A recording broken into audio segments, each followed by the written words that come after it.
Breaking news here on CNN Philippines. We are monitoring at least two major developing stories this morning. We begin with the twin explosions in Jolo, Sulu. Authorities have confirmed that twin blast happened this morning at the Our Lady of Mount Carmel Cathedral in Jolo town. There have been reports of multiple casualties in that incident. Now, AFP's Western Mindanao Command spokesperson, Lieutenant Colonel Jerry Besana, tells CNN Philippines that at least 7 are dead. 2 of them are civilians, while 35 others are wounded. Now, they are being treated in different hospitals in Jolo. Besana says most of the casualties are from the Philippine Army's 35th Infantry Battalion, the unit which is tasked to secure Jolo town proper. Now, the area has been, the church, the Jolo Cathedral, has been a subject of attacks in previous years, including a grenade blast in 2010. The twin explosions today happened just a few days after the ratification of the hotly contested Bangsamoro Organic Law referendum.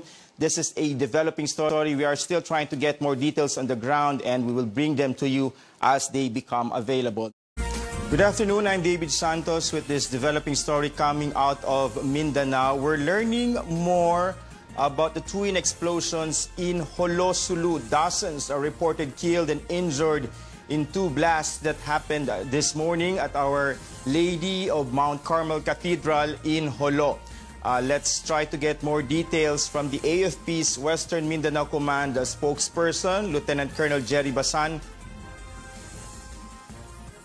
So we're trying to contact our officials from the south to give us more details from that. But basically, we are getting different reports, conflicting reports on the number of dead and injuries. There are reports, initial reports say there have been 7 killed, 5 from the side of the armed forces and 2 from the civilians. Now, this number keeps on increasing as the day as the hour progresses.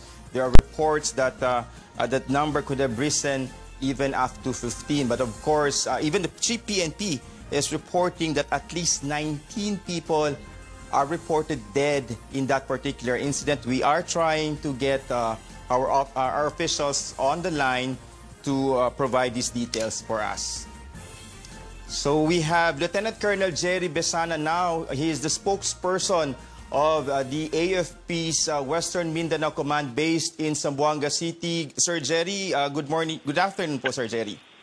Good afternoon din po. At hindi naman po maganda yung araw natin. Yes, oo nga po. Itong nangyari dito. Oo nga, Sir Jerry. Ito ngang nangyari sa Jolo, no? It's a Sunday. It happened on a Sunday morning. Marami hong nagsisimba. Ano ba yung mga information that the Western Mindanao is getting at this hour? Kanina nga po, balikan natin, alas 8:28 to be exact, may 2 pong magkasunod na IED o Improvised Explosive Devices na sumabog sa katedral. Isa pong unang sumabog sa loob, pangalawa po doon sa may parking lot ng simbahan sa harapan po. So sa ngayon po, as of this time, 12 o'clock, nakuha natin yung number of fatalities. Meron na po lahat na total of 57 wounded or mga sugatan. 17 na rin po yung naitala natin na patay sa naganap na sabog na ito. Para po sa breakdown, meron pong 42 civilian yung sugatan. Kasi kung makikita or ma-imagine natin, nandoon sila sa loob ng simbahan ng naganap yung pagsabog na ito.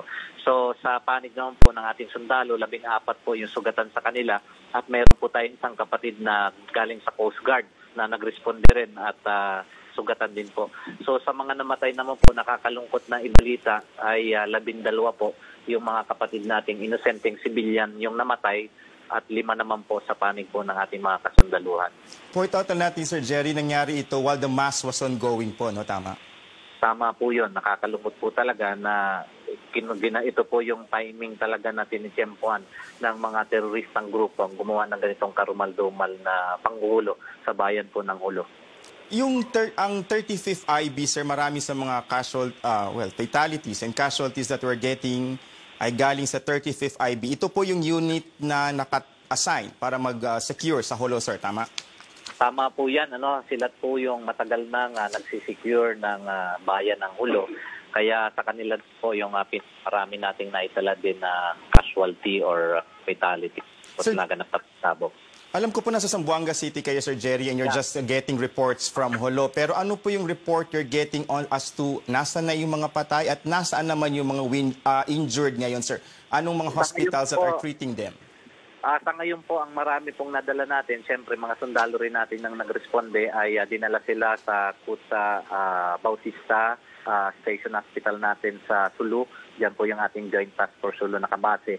At meron na rin po sa ngayon 2 civilian, yung mga critically wounded na na-evacuate na rin dito po sa Zamboanga City at kasalukuyan pong ine-evaluate kung kailangan silang dalhin sa medical hospital dito sa Zamboanga City. Yun nga po, naka-alerto lahat yung ating mga tropa at the same time assets po ng Armed Forces para tulungan po at tutukan. Ito pong mga kalagayan ngayon ng mga biktima dahil yan po ang ating prioridad sa oras na ito. So can I just imagine, sir, ang Edwin Andrews Air Base are deploying choppers and helicopters and even the Navy is considering sending more ships perhaps para lang evacuate itong mga wounded and dead.